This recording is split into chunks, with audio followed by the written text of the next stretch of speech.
Probability distribution of a random variable आज का हमारा टॉपिक है। रैंडम वेरिएबल हम इससे पहले वाले लेक्चर में डिस्कस कर चुके हैं कि रैंडम वेरिएबल क्या होता है। और इसकी दो टाइप्स हमने देखी थी, एक था डिस्क्रीट रैंडम वेरिएबल और एक था कंटिन्यूस रैंडम वेरिएबल। तो जब वेरिएबल दो तरह के हैं तो इसका मतलब ये है कि प्रोबेबिलिटी डिस्ट्रीब्यूशंस भी दो तरह की होंगी। एक discrete probability distribution when the random variable is discrete, and continuous probability distribution when the random variable is continuous. अब जो डिस्क्रीट रैंडम वेरिएबल है, इसमें अगर एक्स हमारे पास रैंडम वेरिएबल है और एफ ऑफ एक्स हम कहेंगे इसकी प्रोबेबिलिटी डिस्ट्रीब्यूशन को, तो हम इसकी प्रोबेबिलिटी डिस्ट्रीब्यूशन को प्रोबेबिलिटी फंक्शन भी कहते हैं, प्रोबेबिलिटी मास फंक्शन भी कहते हैं और सिंपल प्रोबेबिलिटी डिस्ट्रीब्यूशन भी कहते हैं। और इसके लिए कंडीशंस क्या हैं? कंडीशंस ये हैं कि जो भी एफ ऑफ एक्स होगा जिसे हम प्रोबेबिलिटी डिस्ट्रीब्यूशन कह रहे हैं, it should be greater than और equal to zero, it means it should be positive.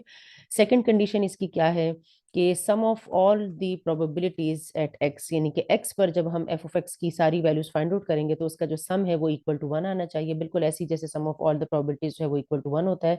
वही कॉन्सेप्ट यहाँ पर भी है। तीसरी कंडीशन क्या है? यहाँ पर कंडीशंस को नंबर देते रहते हैं। तीसरी कंडीशन क्या है कि जो प्रोबेबिलिटी है किसी एक रैंडम वेरिएबल की, जो प्रोबेबिलिटी होगी वो एफ ऑफ एक्स के इक्वल आएगी। यानी कि अगर हमें एफ ऑफ एक्स कोई फंक्शन दिया, let suppose F of x की वैल्यू हमें दी है 3x, लेट सपोज कोई सी भी वैल्यू है, ठीक है। तो x में इसकी वैल्यू और x की वैल्यू है 1, रैंडम वेरिएबल की वैल्यू है 1, तो x की वैल्यू आप इसमें पुट करें, इससे जो आंसर आएगा और इस 1 पे प्रोबेबिलिटी फाइंड आउट करें तो दोनों से सेम आंसर आएगा, यानी कि एफ ऑफ 1 और p ऑफ 1 जो इक्वल आएगा, ठीक है। ये रैंडम वेरिएबल की जो डिस्क्रीट रैंडम वेरिएबल की जो डिस्ट्रीब्यूशन बन रही है, डिस्क्रीट प्रोबेबिलिटी डिस्ट्रीब्यूशन, ये उसकी डेफिनेशन है। अब यहाँ पर देख लेते हैं इसको, इसके एक एग्जांपल हम देख लेते हैं कि डिस्क्रीट प्रोबेबिलिटी डिस्ट्रीब्यूशन हम बनाएंगे किस तरीके से, ताकि आप लोगों को बनाना भी आ जाए। यहाँ पर हम इस एग्जांपल में हम रैंडम वेरिएबल भी देखेंगे कि सबसे पहला स्टेप होता है कि आपने रैंडम वेरिएबल को पहचानना है कि इस क्वेश्चन में रैंडम वेरिएबल क्या है, क्योंकि रैंडम वेरिएबल को पहचानने के बाद आपने रैंडम वेरिएबल को वैल्यूज असाइन करनी है और उन नंबर्स पर आपने प्रोबेबिलिटी फाइंड आउट करनी है प्रोबेबिलिटी डिस्ट्रीब्यूशन बनाने के लिए। जैसे यहाँ पर क्वेश्चन दिया है कि a shipment of 20 similar laptop computers to a retail outlet contains 3 that are defective, ठीक है। If a school makes a random variable of 2 of these computers, find the probability distribution for the number of defective। हमने किस चीज की probability find out करनी है? For the number of डिफेक्टिव्स find out करनी है। इसका मतलब ये कि हमारा जो रैंडम वेरिएबल होगा वो क्या होगा? नंबर ऑफ एक्स, हम इसको नाम दे देंगे और एक्स क्या होगा? ये एक रैंडम वेरिएबल है और इसको हम क्या कह रहे हैं, क्या है ये? Number of defective. जिस चीज की प्रोबेबिलिटी फाइंड आउट करनी है वही हमारा रैंडम वेरिएबल होगा। यहाँ पर नंबर ऑफ डिफेक्टिव्स की फाइंड आउट करें तो हमने कहा कि एक्स हमने नाम दिया रैंडम वेरिएबल को और एक्स की डेफिनेशन यहाँ लिखी कि नंबर ऑफ डिफेक्टिव्स, ठीक है। अब हमारे पास क्या है कि 20 लैपटॉप है। इस कॉन्सेप्ट को जरा आपने ध्यान से समझना है, क्योंकि रैंडम वेरिएबल को वैल्यूज असाइन करना जो है वो इसका फर्स्ट स्टेप है। अगर ये आपसे गलत हो गया तो आपकी प्रोबेबिलिटी डिस्ट्रीब्यूशन भी गलत बनेगी। 20 आपके पास टोटल लैपटॉप्स हैं जिसमें से 3 डिफेक्टिव हैं और कोई स्कूल जो है वो 2 लैपटॉप सेलेक्ट कर रहा है। आपने ये बताना है कि find the probability distribution for the number of डिफेक्टिव्स, ठीक है। नंबर ऑफ डिफेक्टिव्स की प्रोबेबिलिटी फाइंड आउट करनी है, तो हमारे पास जो रैंडम वेरिएबल की जो वैल्यूज आएंगी वो क्या क्या आ सकती हैं? हो सकता है कि जो 2 लैपटॉप इन्होंने सेलेक्ट किए हैं उसमें से कोई भी डिफेक्टिव ना हो सकता है कि एक डिफेक्टिव हो और हो सकता है कि दोनों डिफेक्टिव हो, ठीक है। क्योंकि हमारे पास जो 3 डिफेक्टिव, टोटल जो डिफेक्टिव हमारे पास लैपटॉप्स हैं वो 3 हैं। लेट सपोज अगर यहाँ पर हमें ये चीज जो है ये दे दी जाती कि लैपटॉप जो है आप 3 सेलेक्ट कर रहे हैं, 3 लैपटॉप सेलेक्ट कर रहे हैं, या चलें 3 इस भी नहीं, 3 ऐसी एग्जांपल आ जाएगी। आप कहते हैं कि 4 लैपटॉप सेलेक्ट कर रहे हैं, ठीक है। अब 4 लैपटॉप सेलेक्ट कर रहे हैं, रैंडम वेरिएबल मेरे पास क्या है? Random variable number of defective है। तो यहाँ इस केस में रैंडम वेरिएबल की वैल्यू क्या क्या हो सकती थी? हो सकता है कोई भी डिफेक्टिव ना हो, सिर्फ डिफेक्टिव देखना है आपने। हो सकता है एक डिफेक्टिव हो सकता है 2 डिफेक्टिव हो सकता है 3 डिफेक्टिव हो। अब इससे आगे नहीं जा, इससे आगे डिफेक्टिव नहीं हो सकते हैं, यानी कि चारों डिफेक्टिव नहीं हो सकते क्योंकि टोटल नंबर ऑफ डिफेक्टिव है ही 3। अगर यहाँ पर डिफेक्टिव की वैल्यू ज्यादा होती, हम वहां तक, यानी कि इसका मतलब ये हुआ कि रैंडम वेरिएबल की जो मैक्सिमम वैल्यू है वो कहाँ तक जाएगी? जो यहाँ पर नंबर रैंडम वेरिएबल की जो डेफिनेशन से जो चीज मैच करे होगी उसकी जो मैक्सिमम वैल्यू होगी वहां तक जा सकती है, उससे आगे नहीं जा सकती, ठीक है। तो यहाँ पर रैंडम वेरिएबल की वैल्यू होगी 2। इस टाइम ये मैंने सिर्फ आपको समझाने के लिए बताया था। इस क्वेश्चन में रैंडम वेरिएबल की वैल्यू है 0 1 2। हमने क्या फाइंड आउट करना है? हमने प्रोबेबिलिटी डिस्ट्रीब्यूशन फाइंड आउट करना है। इसका मतलब ये है कि हमने एक टेबल में क्या करना है, एक्स की वैल्यूज लिखते जाना है यहाँ पर, और यहाँ पर एफ ऑफ एक्स की वैल्यू लिखते जाना है, यानी कि x and the corresponding probabilities, ठीक है।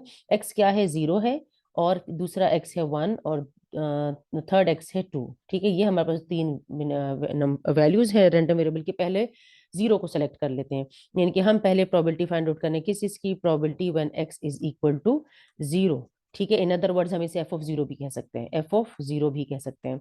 तो जीरो फाइंड आउट करने की प्रोबेबिलिटी क्या है, जीरो क्या है, डिफेक्टिव का। अब प्रोबेबिलिटी के लिए फॉर्मूला वही है, number of outcomes in the event divided by number of outcomes in the sample space. Sample space में टोटल 20 हमारे पास लैपटॉप्स हैं, जिसमें से सेलेक्ट कितने हो रहे हैं, 2 सेलेक्ट हो रहे हैं। नीचे तो हमारे पास outcomes in the sample space आएगा। ऊपर हमारे पास क्या होगा, outcome in the event. Event क्या है कि जीरो डिफेक्टिव सेलेक्ट हुए हैं। ठीक है, तो इसका मतलब ये हुआ कि 20 में से देखें 3 डिफेक्टिव हैं, तो इसका मतलब है कि 17 जो है वो गुड है एंड 3 आर डिफेक्टिव। ठीक है, ये हमारे पास इसकी बन रही है, डिस्ट्रीब्यूशन बन रही है। तो क्या हम किस तरह से लिखेंगे, हम लिखेंगे कि 3 डिफेक्टिव में से कोई भी सेलेक्ट नहीं हुआ, नो डिफेक्टिव इज सेलेक्टेड ना, X is equal to zero का मतलब नो डिफेक्टिव इज सेलेक्टेड। इसका मतलब क्या हुआ कि सारे कहाँ से सेलेक्ट हो गए, इन 17 में से। वो दोनों लैपटॉप, जो 2 लैपटॉप सेलेक्ट किए वो 17 में से सेलेक्ट किए। इस चीज को हम प्रोबेबिलिटी में भी डिस्कस कर चुके हैं कि किस तरीके से आपने इसकी प्रोबेबिलिटीज को फाइंड आउट करना है। इसका जो भी आपके पास आंसर आएगा वो आपने यहाँ लिख लेना है। इसके बाद हम फाइंड आउट करेंगे किस चीज की probability, probability when x is 1। हमने 1 के लिए फाइंड आउट करना है। तो 1 का मतलब ये हुआ 1 डिफेक्टिव। x चूंकि डिफेक्टिव को करे, ये 1 डिफेक्टिव को शो करेगा। तो हम लिखेंगे कि 3 डिफेक्टिव में से 1 सेलेक्ट हुआ है, और बाकी 2 कहाँ से, बाकी 2 इन 17 में से सेलेक्ट, बाकी एक, ये दोनों टोटल 2 सेलेक्ट हुए हैं ना, तो बाकी एक जो है वो इन 17 में से सेलेक्ट हुआ है। तो डिवाइडेड बाय यहाँ पर क्या लिखेंगे यहाँ पर लिखेंगे 20c2। नीचे हमारे पास total number of outcomes in the event आएगा। ठीक है, इसे हम ठीक करते हैं यहाँ पर हम लगाते हैं इसकी वैल्यू 1। सही है, इससे भी जो आंसर आएगा वो हम यहाँ लिख लेंगे। इसके बाद हम फाइंड आउट करते हैं किस इसकी प्रोबेबिलिटी। अच्छा, इसके बाद हम करेंगे 2 के लिए। 1 के लिए हमने फाइंड आउट कर लिया। ठीक है, अब 2 के लिए फाइंड आउट करते हैं। 2 के लिए यहाँ पर लिख लेते हैं probability when x is equal to 2। तो हमारे पास क्या आ जाएगा, नीचे तो हमारे पास वही आएगा कि 20 में से 2 सेलेक्ट हो रहे हैं, तो 20c2 आएगा। आप कैलकुलेटर में सी की कॉम्बिनेशन की होती है, उसमें इस वैल्यू को पुट करके यहाँ पे वैल्यू फाइंड आउट कर लीजिएगा। और न्यूमरेटर में हम क्या लिखेंगे, किसकी प्रोबेबिलिटी फाइंड आउट करनी, व्हेन 2 आर डिफेक्टिव। तो इसका मतलब है कि 3 में से अब क्या सेलेक्ट हो रहा है, 2 सेलेक्ट हो रहे हैं, और 17 में से कोई भी सेलेक्ट नहीं हो रहा। टोटल 2 सेलेक्ट हुए हैं, टोटल वैल्यूज ही 2 है ना, 2 सेलेक्ट हुए हैं। तो जब 2 सेलेक्ट हुए हैं तो हमारे पास इस वक्त दोनों डिफेक्टिव हैं, तो 3 में से 2 सेलेक्ट हो गए और 17 में से कोई सेलेक्ट नहीं हुआ। इनसे जो भी वैल्यूज आएंगी, 0 की जो वैल्यू आएगी वो आपने यहाँ लिखनी है, 1 से जो वैल्यू आएगी यहाँ पर आपने इसे सॉल्व कर लेना, उसे यहाँ लिखना है, और इससे जो वैल्यू आएगी वो आपने सॉल्व कर लेना है, वो यहाँ लिख लेना है। ठीक है, तो यहाँ पर जो ये जो हमारे पास टेबल बनेगा, ये क्या कहलाएगा, ये प्रोबेबिलिटी डिस्ट्रीब्यूशन कहलाएगा। ठीक है, इसी तरह से अब हम देखते हैं कि कम्युलेटिव प्रोबेबिलिटी डिस्ट्रीब्यूशन क्या होता है। कम्युलेटिव डिस्ट्रीब्यूशन क्या होता है कि कम्युलेटिव में हम, आपको याद होगा कि जब हमने फ्रीक्वेंसी डिस्ट्रीब्यूशन बनाया था तो उसमें हमने कम्युलेटिव फ्रीक्वेंसी डिस्ट्रीब्यूशन बनाया था। कम्युलेटिव का मतलब ये होता है कि जिस पॉइंट की आपने प्रोबेबिलिटी फाइंड आउट करनी है, या जिस पॉइंट की आपने फ्रीक्वेंसी फाइंड आउट करनी है, फ्रीक्वेंसी में आपको समझाती हूँ, जिस पॉइंट की फ्रीक्वेंसी फाइंड आउट करनी है, उस पॉइंट से ऊपर वाले जितने भी पॉइंट्स होते हैं, उससे पीछे जितने भी पॉइंट्स होते हैं, उन सब की फ्रीक्वेंसीज को हम ऐड करते थे। तो सेम कॉन्सेप्ट यहाँ भी है। यहाँ पर चूंकि कम्युलेटिव डिस्ट्रीब्यूशन फंक्शन है, तो आपने क्या करना है, जिस पॉइंट की प्रोबेबिलिटी आपने फाइंड आउट करनी है, कम्युलेटिव प्रोबेबिलिटी फाइंड आउट करनी है, इसे हम सीडीएफ भी कहते हैं। जिस पॉइंट की का सीडीएफ आपने फाइंड आउट करना है, उस पॉइंट से पीछे सारी प्रोबेबिलिटीज को आपने ऐड कर लेना है। जैसे इस एग्जांपल में देखें, लेट सपोज आपने एफ ऑफ 1 फाइंड आउट करना है। आपने एफ, कैपिटल एफ से हम रिप्रेजेंट करते हैं कम्युलेटिव को, ठीक है, स्मॉल एफ से प्रोबेबिलिटी को रिप्रेजेंट करेंगे, इनके प्रोबेबिलिटी डिस्ट्रीब्यूशन फंक्शन को, और कैपिटल एफ से हम सी डी एफ को शो करेंगे, यानी कि कम्युलेटिव डिस्ट्रीब्यूशन फंक्शन को।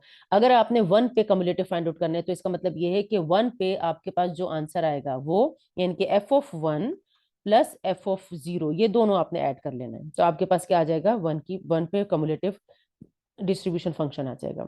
ठीक है, यानी कि इसकी प्रोबेबिलिटी यहाँ जो आई होगी, इसकी प्रोबेबिलिटी जो आएगी, इन दोनों को ऐड करेंगे। फ्रीक्वेंसी, कम्युलेटिव फ्रीक्वेंसी में भी हम यही करते थे कि प्रीवियस वाली सारी फ्रीक्वेंसीज को ऐड करते, तो सेम कॉन्सेप्ट यहाँ पर भी है। ठीक है, तो यहाँ पर अब आपने क्या करना है, इसके मैं आपको फॉर्मूला लिख देती हूँ कि आपने फाइंड आउट करनी है, सी डी एफ आपने फाइंड आउट करना है, कैपिटल एफ से हम इसे रिप्रेजेंट करते हैं, और आपने किसी एक नंबर पे आपने फाइंड आउट करना है, तो हम कह देते हैं कि एक्स पर हम फाइंड आउट कर रहे हैं। तो क्या करना है, आपने समीशन लेना है किसका, t इज लेस देन और इक्वल टू x, यानी कोई एक नंबर होगा जो इस x की रेंज में ही होगा, यानी कि जो रैंडम वेरिएबल होगा, जैसे यहाँ पर देखो इसी में से मैंने सेलेक्ट किया, इसी जैसे मैंने कहा, मैं ये भी कह सकती हूँ कि मैं f(0) फाइंड आउट करना है मुझे, यानी कि कम्युलेटिव 0 पे फाइंड आउट करना है, तो फिर जो ये आएगी, जो ये यहाँ पे जो नंबर होगा वही आ जाएगा। अगर मैंने f(1) फाइंड आउट करना है तो f(1) की प्रोबेबिलिटी और इससे पीछे वाले की प्रोबेबिलिटी, इन दोनों को ऐड करना है। अगर मैंने f(2) फाइंड आउट करना है तो f(2) की प्रोबेबिलिटी और इससे पीछे सबकी प्रोबेबिलिटीज, इन सबको ऐड करना है। ठीक है, तो यहाँ पर हमारे पास क्या आएगा, f(x), और आपको पता है कि sum of all probabilities equal to 1 होते हैं, तो यहाँ पर 1 आंसर आएगा हमारे पास अगर हम सबकी ऐड कर लेंगे।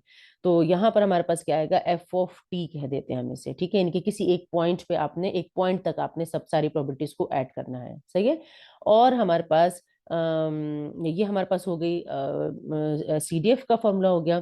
तो CDF मैंने आपको एग्जांपल के साथ भी बता दिया कि एग्जांपल में कैसे फाइंड आउट करेंगे। अब हम देखते हैं कि कंटिन्यूस प्रोबेबिलिटी डिस्ट्रीब्यूशन किस तरह से फाइंड आउट करते हैं, और ये किसे कहते हैं। जब हमारे पास रैंडम वेरिएबल कंटिन्यूस टाइप का होगा तो कंटिन्यूस प्रोबेबिलिटी डिस्ट्रीब्यूशन बन जाएगा। इसे प्रोबेबिलिटी डेंसिटी फंक्शन, इनके PDF भी कहा जाता है। और जो डिस्क्रीट वाला था उसे प्रोबेबिलिटी मास फंक्शन कहते हैं, और जो कंटिन्यूस है उसे प्रोबेबिलिटी डेंसिटी फंक्शन कहते हैं। दोनों में ये डिफरेंस है। ठीक है, PDF हम इसे कहेंगे। इसके लिए भी वही रूल्स हैं। पहला रूल क्या है कि f(x) जो भी आपके पास आएगा वो क्या होना चाहिए, ग्रेटर देन और इक्वल टू 0 होना चाहिए, इनके पॉजिटिव होना चाहिए। यहाँ पर चूंकि ये कंटिन्यूस है तो हम x बिलोंग्स टू r कहेंगे, इनके रियल नंबर, इनके इसमें fractional points, non fractional points सब इंक्लूडेड होंगे। और सेकंड कंडीशन क्या है, वही कंडीशन है जो डिस्क्रीट की थी। यहाँ पर सिर्फ क्या डिफरेंस आ गया, कंटिन्यूस के लिए कर रहे हैं, डिस्क्रीट के लिए आपने देखा कि मैंने जब इसको सम लिखा तो मैंने क्या लिखा, मैंने इसको इस तरह से लिखा, मैंने इसका सम को इस तरीके से लिखा, यानी कि समिशन की फॉर्म में लिखा। यहाँ पर आप समिशन की फॉर्म में नहीं लिखेंगे। समिशन हम यूज करते हैं जब हमने डिस्क्रीट नंबर्स को ऐड करना होता है। जब हमने कंटिन्यूस नंबर्स को ऐड करना होता है तो हम सारे नंबर्स को ऐड करने के इंटीग्रल यूज करते हैं। और इंटीग्रल पर लिमिट क्या लगाएंगे, -∞ टू इन्फिनिटी, क्योंकि रियल नंबर -∞ से इन्फिनिटी तक होता है। मैंने यहाँ पर जनरल लिमिट लगाई है। हम क्वेश्चन जब सॉल्व करेंगे तो वही लिमिट लगाएंगे जो हमारे पास क्वेश्चन में होगी। तो इस सब का सम जो है इक्वल टू 1 होगा। ठीक है, इंटीग्रल क्यों लगाए, क्योंकि कंटिन्यूस नंबर्स को ऐड करने के लिए हम इंटीग्रल यूज करते हैं, डिस्क्रीट नंबर्स को ऐड करने के लिए हम समेशन यूज करते हैं। थर्ड कंडीशन भी वही है जो उसकी थी, कि probability at x is equal to x जो है वो किसकी इक्वल होगी। वहां पर चूंकि प्रोबेबिलिटी फाइंड आउट करने का हम वही फॉर्मूला यूज कर रहे थे जो हमने फाइंड आउट, जो हम यूज करते थे इससे पहले, जब हम प्रोबेबिलिटीज फाइंड आउट करते थे। हमने कंटिन्यूस की प्रोबेबिलिटी कभी भी इससे पहले फाइंड आउट नहीं की इस कोर्स के अंदर।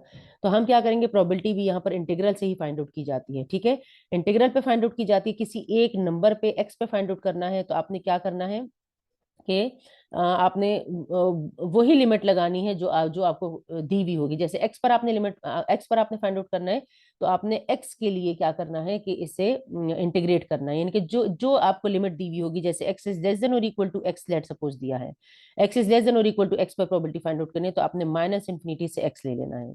ठीक है, तो जो भी आपको दी हुई होगी तो हम ले लेंगे f(x) dx। सही है, अगर लेट सपोज आपको दिया है, हमको एक और कंडीशन भी रखकर देख लेते हैं। लेट सपोज आपको इस तरह से दिया है कि x इज, यहाँ पर इसको लेस देन और इक्वल टू करके लेते हैं, दोनों तरफ इंटरवल को दोनों तरफ से क्लोज करते हैं। इस तरह से हम लेते हैं कि x is from a to b। सही है, a से b तक की प्रोबेबिलिटी आपने फाइंड आउट करनी है। इसका मतलब ये है कि आपने इंटीग्रेट करना है फ्रॉम a टू b। सही है, यहाँ पर चूंकि नहीं दी हुई थी, यहाँ पे सिर्फ लेस देन और इक्वल टू एक्स दिया था तो एक्स -∞ से एक्स तक मैंने लिया। जब ए से बी है तो ए से बी तक हम इंटीग्रेट कर लेंगे जो भी फंक्शन है। ये f(x) आपको गिवन होगा कंटिन्यूस प्रोबेबिलिटी डिस्ट्रीब्यूशन में। अब यहाँ पर एक एग्जांपल ले लेते हैं। जैसे यहाँ देखो, मैंने कहा था कि f(x) गिवन होगा, तो f(x) यहाँ पर गिवन है। तो क्वेश्चन पढ़ते हैं अब इसका। अच्छा, इस क्वेश्चन में कहते हैं कि suppose that the error in reaction, in the reaction temperature in centigrade for a controlled laboratory experiment is a continuous random variable. Continuous बताया हुआ भी, और अगर नहीं बताया होगा आपने इस इंटरवल से पहचान लेना कि कंटिन्यूस वेरिएबल है। ठीक है, और क्या कहते हैं, having the following probability density function. PDF दिया हुआ है इसका, f(x) दिया हुआ है, और f(x) की डेफिनेशन ये दी हुई है कि f(x) is equal to x² upon 3 when x lies between -2 and 3 and 0 elsewhere। ठीक है, फाइंड आउट क्या करना है, आपने वेरीफाई करना है कि f(x) is a density function. इनके वेरीफाई करना है तो इसका मतलब ये है कि आपने जो अभी मैंने ऊपर 3 कंडीशंस बताई, जो 3 कंडीशंस मैंने बताई हैं, ये तीनों कंडीशंस आपने चेक करनी है इसके लिए। ठीक है, तो पहली कंडीशन क्या है कि पॉजिटिव होना चाहिए, हम ये चेक करेंगे। और इस तरह से हम चेक कर लेते हैं। पहली कंडीशन क्या, ए का सोल्यूशन हम देखते हैं। सोल्यूशन हम देखते हैं ए का सबसे पहले। अच्छा, पहली कंडीशन क्या है कि आपके पास क्या होना चाहिए, एफ ऑफ एक्स जो है वो ग्रेटर देन और इक्वल टू 0 होना चाहिए। तो आप यहाँ देखें हमारे पास फंक्शन क्या है, एफ ऑफ एक्स किसकी इक्वल है, एफ ऑफ एक्स जो है वो एक्स स्क्वायर अपॉन 3 की इक्वल है। आप इस एक्स में कोई सी भी वैल्यू पुट करेंगे, और कोई सी का मतलब ये है कि जो इंटरवल दिया इसमें से कोई सी भी वैल्यू पुट करेंगे, चाहे पॉजिटिव, देखो -1 से 2 तक का इंटरवल है तो इसका मतलब है नेगेटिव पॉजिटिव दोनों वैल्यूज इसके अंदर है। तो -1 से 2 तक की कोई सी भी वैल्यू इसमें पुट करें तो ये पॉजिटिव ही आंसर आपको देगा। ठीक है, ये नेगेटिव आंसर नहीं देगा, 0 देगा जब आपके आपके पास 0 भी है ना इस इंटरवल में। तो आपके पास ये ग्रेटर देन और इक्वल टू 0, इनके पॉजिटिव 0 भी दे सकते हैं और पॉजिटिव आंसर देगा। सही है। दूसरी कंडीशन हम चेक करते हैं, इसकी दूसरी कंडीशन क्या है। दूसरी कंडीशन है कि इंटीग्रल इसका 1 के इक्वल होना चाहिए, -∞ से ∞ तक। यानी कि जो लिमिट आपको दी हुई है यहाँ पर, इस लिमिट के अंदर अगर हम इस फंक्शन को इंटीग्रेट करते हैं तो हमारा आंसर 1 आना चाहिए। तो हम इंटीग्रेट करके देख लेते हैं इस फंक्शन को। हम यहाँ पर फंक्शन लिखते हैं, सेकंड कंडीशन हम चेक कर रहे हैं, F of X is equal to, हम लेते हैं इंटीग्रल, क्या लिमिट है, -1 से 2 है तो हम -1 से 2 लिखेंगे। यहाँ पर फंक्शन है x square upon 3 D x. सही है, इसे इंटीग्रेट करते हैं, एक्स स्क्वायर अपॉन 3 का इंटीग्रल क्या आएगा, एक्स स्क्वायर का इंटीग्रल एक्स क्यूब अपॉन 3 होता है, 3 ऑलरेडी एक नीचे था तो 3 3 9 हो जाएगा। और यहाँ पर मैं इसकी लिमिट लिख देती हूँ -1 टू 2। अब मैं इस पर लिमिट अप्लाई करती हूँ। लिमिट अप्लाई करने का क्या तरीका है कि सिर्फ एक्स पर लिमिट अप्लाई होगी, क्योंकि with respect to X differentiate integrate हुआ है। अपर लिमिट पुट करूंगी 2, यहाँ पुट करूंगी तो 8 हो जाएगा। दरमियान में लगता है माइनस का sign, upper limit minus lower limit आता है। तो जब लोअर लिमिट पुट करूंगी तो -1 के क्यूब से -1 ही आएगा। तो मेरे पास क्या आ जाएगा, 8 + 1 से 9 हो जाएगा, 9/9 से हमारे पास आ जाएगा 1। तो सेकंड कंडीशन भी इसकी सेटिस्फाई हो रही है। थर्ड कंडीशन में क्या है कि थर्ड कंडीशन जो है वो है कि प्रोबेबिलिटी जो है वो एफ ऑफ एक्स से ही कैलकुलेट की जाती है, तो थर्ड कंडीशन को हम सेटिस्फाई नहीं करते हैं। ठीक है, अब बी पार्ट में क्या कहते हैं, बी पार्ट में कहते हैं कि प्रोबेबिलिटी फाइंड आउट करें 0 से 1 तक की इस फंक्शन की। तो प्रोबेबिलिटी फाइंड आउट करने के लिए क्या फॉर्मूला बताया था, प्रोबेबिलिटी फाइंड आउट करने के लिए ये फॉर्मूला बताया था कि ए से बी तक की जब प्रोबेबिलिटी आपको फाइंड आउट करनी है, तो ए से बी तक की प्रोबेबिलिटी आपने क्या करना है कि फंक्शन को सिंपली ए से बी तक इंटीग्रेट कर लेना है। कंटिन्यूस वेरिएबल जो है वो इसलिए थोड़ा सा ज्यादा आसान है, इसकी प्रोबेबिलिटी डिस्ट्रीब्यूशन फंक्शन बनाना इसलिए आसान है क्योंकि इसमें आप प्रोबेबिलिटी फाइंड आउट करने के लिए डायरेक्ट इंटीग्रेट कर लेते हैं और कुछ नहीं सोचना पड़ता। तो बी पार्ट इसका देखते हैं, जिसमें हमने क्या करना है, प्रोबेबिलिटी फाइंड आउट करनी है एक्स फ्रॉम क्या देखते हैं 0 to 1। ठीक है, 0 to 1 फाइंड आउट करना है, इसकी प्रोबेबिलिटी फाइंड आउट करनी है। अब यहाँ पर 0 के साथ इक्वल का साइन नहीं है, लेकिन फिर भी हम यहाँ 0 लिखेंगे क्योंकि रियल नंबर है, हमें नहीं पता 0 के बाद पॉइंट कौन सा है, 0.1 0.0001 हमें नहीं पता कौन सा पॉइंट है, तो हम 0 ही लिखते हैं। ठीक है, अपर लिमिट 1 है, हमने 1 लिखा। यहाँ पर एफ ऑफ एक्स लिखेंगे, F of x x square upon 3 है, इसको इंटीग्रेट करते हैं। इंटीग्रल हमने यहाँ पर लिया हुआ है, ये रहा, एक्स क्यूब अपॉन 9 इंटीग्रल है, लिमिट है फ्रॉम 0 to 1। और यहाँ पर हम इसकी लिमिट पुट करते हैं, 1/9 को बाहर रखते हैं। अपर लिमिट पुट करेंगे 1 का क्यूब 1 ही होता है, माइनस लोअर लिमिट पुट करेंगे तो 0 आएगा। तो 1/9 ही इसका आंसर आ जाएगा। ठीक है, अब हम कंटिन्यूस रैंडम वेरिएबल का देखेंगे कि कम्युलेटिव डिस्ट्रीब्यूशन फंक्शन किस तरह से बनाया जाता है। तो बिल्कुल डिस्क्रीट की तरह यहाँ पर भी हम इसे कैपिटल एफ से रिप्रेजेंट करेंगे।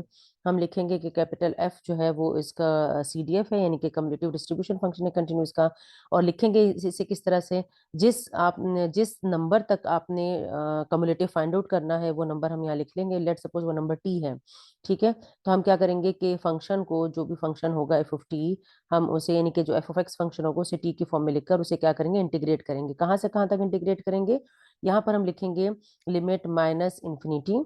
ठीक है, और अपर लिमिट हम लिखेंगे एक्स। इस तरह से हमने लिखना है। लोअर लिमिट वो होगी जो क्वेश्चन में दी हुई होगी और अपर लिमिट वो होगी जो आपको फाइंड आउट करनी है। ठीक है, जैसे आपको लेट सपोज दिया है कि एफ ऑफ 2 फाइंड आउट करना है तो अपर लिमिट में मैं 2 लगा दूंगी। आपको एफ ऑफ 1 फाइंड आउट करना है तो अपर लिमिट में मैं 1 लगा दूंगी, और लोअर लिमिट वही होगी जो क्वेश्चन की लिमिट होगी। कम्युलेटिव डिस्ट्रीब्यूशन फंक्शन का कंटिन्यूज में एक फायदा एक और भी है, वो ये है कि हम इसे प्रोबेबिलिटी फाइंड आउट करने के लिए यूज कर सकते हैं। जैसे हमने प्रोबेबिलिटी अभी फाइंड आउट की इंटीग्रल लेकर, यहाँ पर ये है कि अगर आपको एफ पता है, यानी कि सीडीएफ पता चल गया है, तो आप जो है वो एक फंक्शन की प्रोबेबिलिटी, अगर वो ए से बी तक आपने फाइंड आउट करनी है, किसी इंटरवल की प्रोबेबिलिटी फाइंड आउट करनी है, तो आपको इंटीग्रेट करने की जरूरत नहीं, बल्कि आप क्या करेंगे, F of B minus F of A करेंगे। अभी हम इसे एग्जाम्पल से सॉल्व करेंगे तो फिर आपको ये चीज क्लियर हो जाएगी। और एक तीसरा फायदा इसका ये है कि अगर आपने एफ ऑफ एक्स से, यानी कि सीडीएफ से पीडीएफ फाइंड आउट करना है, यानी कि continuous probability distribution find out करना है, तो ये चूंकि इसके इंटीग्रल से बना है, एफ के स्मॉल एफ के, यानी कि पीडीएफ को इंटीग्रेट किया तो आपके पास एक कैपिटल एफ बना, सीडीएफ बना। तो अब हम सीडीएफ को डिफरेंशिएट करेंगे तो हमारे पास क्या बनेगा, इसका वापस से पीडीएफ में कन्वर्ट हो जाएगा, एफ ऑफ एक्स आ जाएगा। अभी हम इसकी एग्जाम्पल करेंगे तो आपको ये चीज़ और क्लियर हो जाएगी। अभी हमने जो पीछे जो एग्जाम्पल ली थी, यही वाली एग्जाम्पल ले लेते हैं। इसमें हमने क्या फाइंड आउट किया था, ये प्रोबेबिलिटी फाइंड आउट की थी इंटीग्रल से। अब हम प्रोबेबिलिटी फाइंड आउट करेंगे कैपिटल एफ से, यानी कि सीडीएफ से। तो पहले उसके लिए सीडीएफ फाइंड आउट करते हैं, ठीक है। सीडीएफ फाइंड आउट भी करेंगे और मैं आपको सीडीएफ लिखने का तरीका भी बताऊंगी। सीडीएफ फाइंड आउट करते हैं। सीडीएफ फाइंड आउट करने के लिए आपने क्या करना है, लेट सपोज आपको F of x find out करना है, सही है। इसी क्वेश्चन के अंदर मैं एडिशन कर देती हूँ कि आपने क्या फाइंड आउट करना है, F of x find out करना है, सही है। इनके पीडीएफ फाइंड आउट करना है। अब ब्रैकेट में एक्स है तो मैं अपर लिमिट में एक्स ही लगाऊंगी, अगर ब्रैकेट में टू होता तो मैं अपर लिमिट में टू लगाती, ब्रैकेट में जो भी होगा आपने अपने अपर लिमिट में वही लगाना है। तो एफ ऑफ एक्स में फाइंड आउट कर लेती हूँ। लोअर लिमिट जो फंक्शन की वही लगाऊंगी, लोअर लिमिट में वन है तो -1 है तो -1 लगाऊंगी, अपर लिमिट में मैं एक्स लगाऊंगी। और यहाँ पर मेरे पास फंक्शन है एक्स स्क्वायर अपॉन थ्री, तो एक्स स्क्वायर अपॉन थ्री लिख दिया। अब मैं इसे इंटीग्रेट करूंगी। अच्छा, आप इसे टी के टर्म में भी लिख सकते हैं, डायरेक्ट एक्स में भी लिख सकते हैं, इससे कोई फर्क नहीं पड़ रहा। तो एक्स स्क्वायर का इंटीग्रल आ जाएगा एक्स क्यूब अपॉन नाइन, में इससे पिछले क्वेश्चन में सॉल्व कर चुकी हूँ। लिमिट लगाते हैं -1 टू एक्स, तो 1/9 आ जाएगा। एक्स क्यूब में लिमिट लगेगी, एक्स लगेगा तो एक्स में कोई चेंजेस नहीं आएंगे, एक्स क्यूब ही रहेगा। माइनस लोअर लिमिट -1 है, तो -1 जब इस पर लगेगा तो ये एक्स क्यूब प्लस वन हो जाएगा, यानी कि हमारे पास आ गया एक्स क्यूब प्लस 1/9। ये मेरे पास आ गया है क्या, एफ ऑफ एक्स, यानी कि सीडीएफ आ गया, ठीक है। ये सीडीएफ बन गया। अब सीडीएफ को प्रॉपर लिखने का एक तरीका है, वो क्या तरीका है वो मैं आपको बताती हूँ। आपने किस तरीके से लिखना है पीडीएफ को, कि आपने लिखना है कि F of X is equal to, यहाँ पर आपने कर्ल ब्रैकेट लगाना है। और पहले आपने, अब देखो सीडीएफ का जो की जो मैक्सिमम वैल्यू है ना वो वन हो सकती है, 1 और 0 के दरमियान में रहती है इसकी वैल्यू भी, ठीक है। क्योंकि ये जो है सम ऑफ ऑल प्रोबेबिलिटीज होता है ना इनके, जिस तरह से हमारे पास जब हम निकालते हैं इसका जो चूंकि प्रोबेबिलिटीज का सम है, कैपिटल एफ जो है ये प्रोबेबिलिटीज का सम आ रहा है, तो प्रोबेबिलिटीज का सम जो है वो हमने पढ़ा है कि वो वन के इक्वल होते हैं, तो इसकी मैक्सिमम वैल्यू वन के इक्वल आ सकती है। तो आपने क्या लिखना है कि पहले आपने लिखना है 0, ठीक है। यानी कि आपने वन तक जो आपको इंटरवल दिया है ना, आपने वहां तक जाने, तो -1 से स्टार्ट है। हम क्या लिखेंगे, हम लिखेंगे कि प्रोबेबिलिटी यानी कि एफ की वैल्यू 0 है, व्हेन क्या होगा, एक्स इज, जो वैल्यू आपको दी है लोअर लिमिट क्या दी, -1 दी है, तो हम लिखेंगे व्हेन एक्स इज, और ये चूंकि x ग्रेटर देन -1 का दिया तो हम लेस देन -1 का देंगे, इनके हम कहेंगे लेस देन और इक्वल टू -1 होगा, क्योंकि हमारा जो फंक्शन है वो शुरू हो रहा है कहाँ से, -1 यहाँ लिखेंगे, ठीक है। अच्छा, इसको जरा सही से लिख लेते हैं। यहाँ पर यहाँ पर चूंकि इधर जगह नहीं, हम थोड़ा सा इसको इस साइड पे करके लिखते हैं, वहां पे लिखा नहीं जा रहा, तो हम यहाँ पे लिखते हैं इसका, इस तरह से लिखेंगे हम लिखेंगे कि x इज लेस देन और इक्वल टू -1। ये मैंने क्यों लिखा है, क्योंकि देखो यहाँ पर जो लिमिट है वो x -1 है ना, x की जो लोअर लिमिट में -1 है, और क्या -1 है, ग्रेटर देन -1 है। x ग्रेटर देन -1 है और लेस देन -2, इस लिमिट की बात कर रही हूँ मैं, ठीक है।